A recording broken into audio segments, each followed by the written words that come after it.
Olá, muito bom dia, queridos. Paz seja convosco.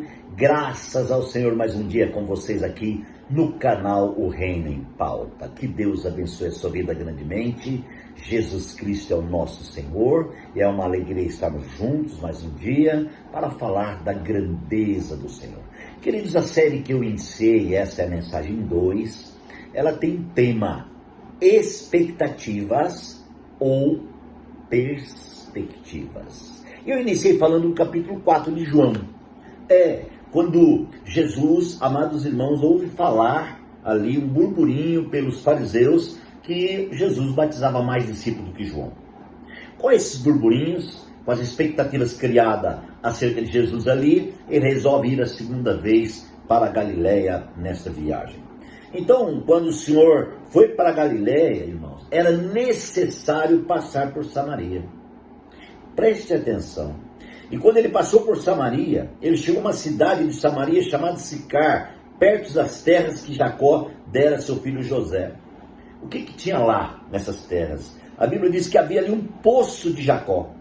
E Jesus, cansado da viagem, sentou à beira do poço. Isso se deu por volta do meio-dia.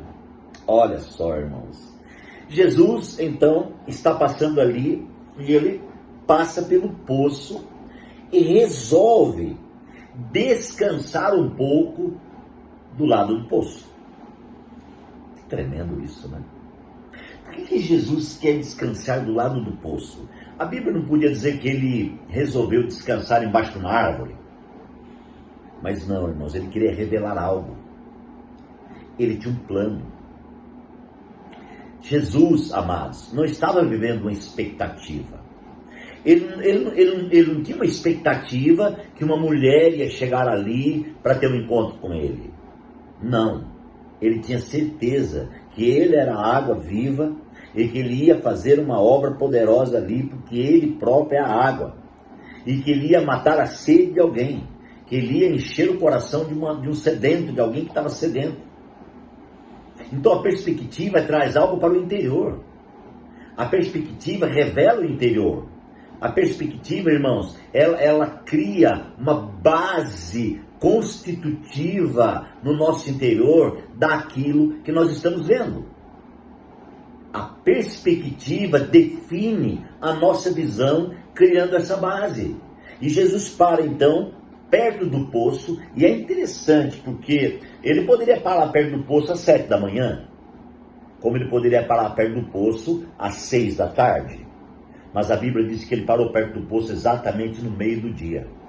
Deixa eu falar uma coisa para você. Você sabia que para tudo tem um tempo determinado? Tem uma hora, tem um minuto, tem um momento?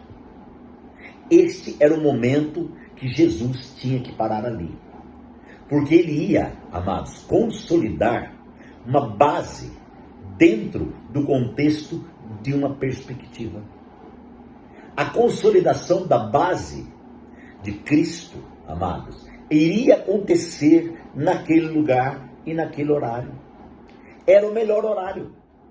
Na expectativa humana, era o pior horário. Porque não tinha ninguém.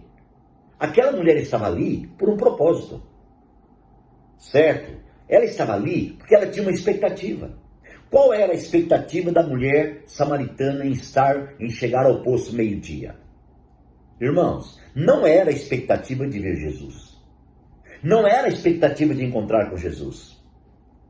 E ela então, qual era a expectativa dela? Era de estar sozinha no poço para tirar água. Por quê? Porque ela tinha vergonha de si própria.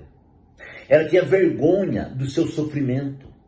Muitas pessoas, quando lê a mulher samaritana, acham que ela era uma quenga, que ela era uma prostituta, alguém assim do tipo, porque revela que ela teve um monte de marido, não sei o quê, 5 maridos, o sexto que ela até agora não era. Enfim, mas eu queria ver por uma outra visão.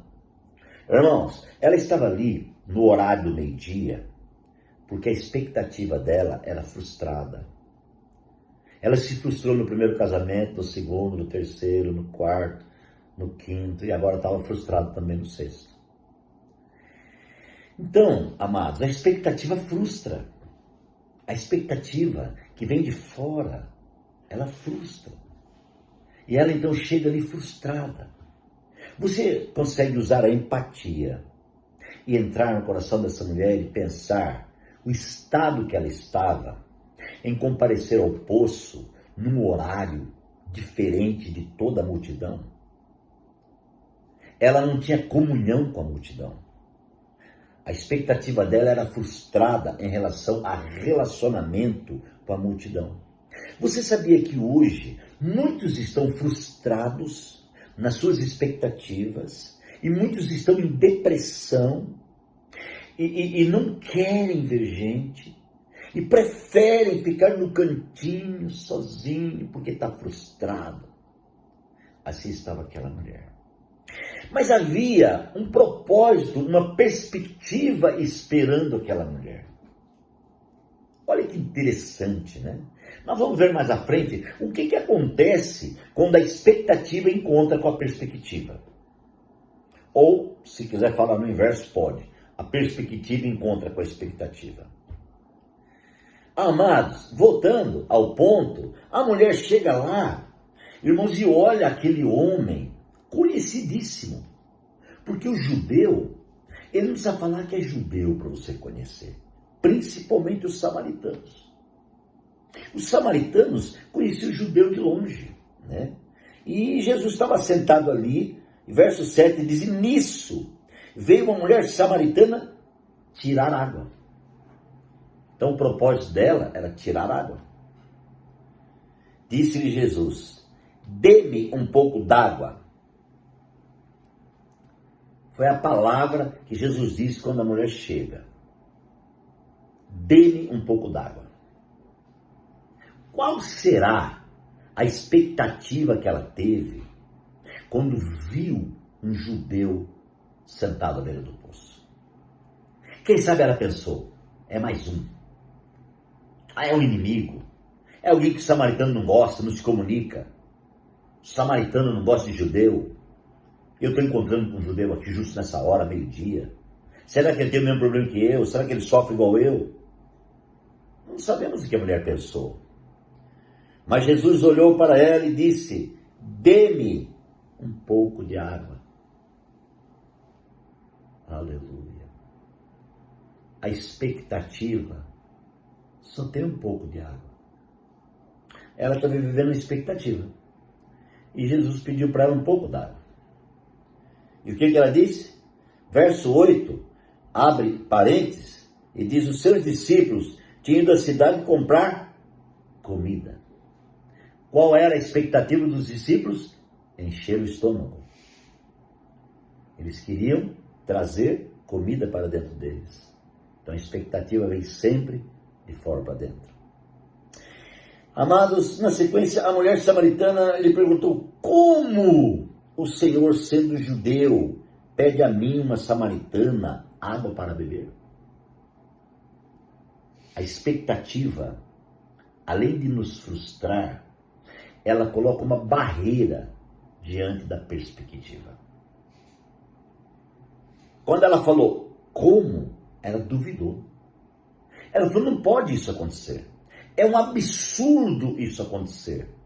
Um judeu pedir para uma mulher samaritana água para beber, isso é um absurdo.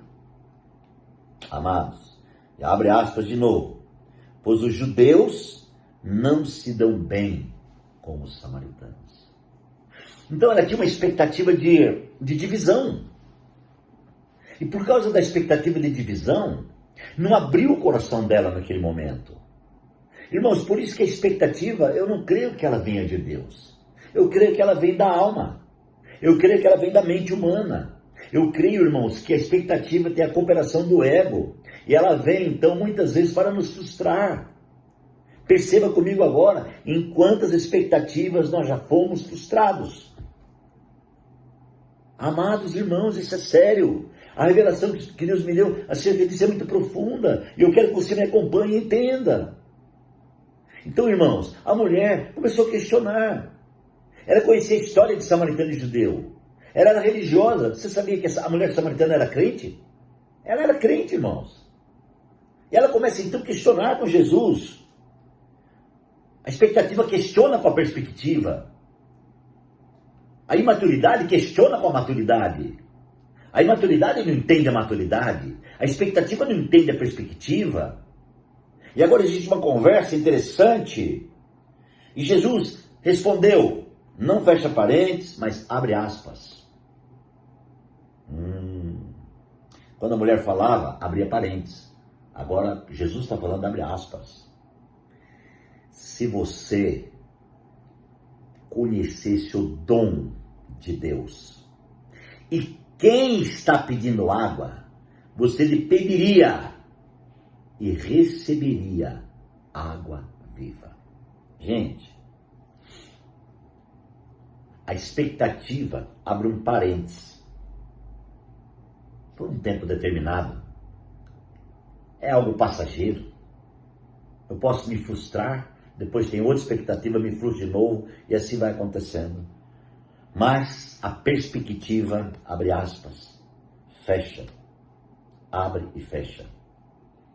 Se você conhecesse o dom de Deus, e quem está pedindo água, você teria pedido, e dele receberia água viva. O que eu quero ministrar aqui, irmãos, é que a perspectiva não tem pessoas prediletas para constituí-las. Quero dizer que Deus não faz acepção de pessoas. Deus ama a todos e quer que todos cheguem ao conhecimento e à revelação e à constituição da verdade revelada pelo Senhor. Ore comigo e continue firme aí, irmãos. Essa série vale muito a pena você ver o vídeo todo, hein? Tá bom? Pai, obrigado por esse momento, Pai. Abençoa os meus queridos irmãos, sustenta cada um. Nós pedimos a tua bênção, Deus, em nome de Jesus. Amém. Que Deus te abençoe e até amanhã.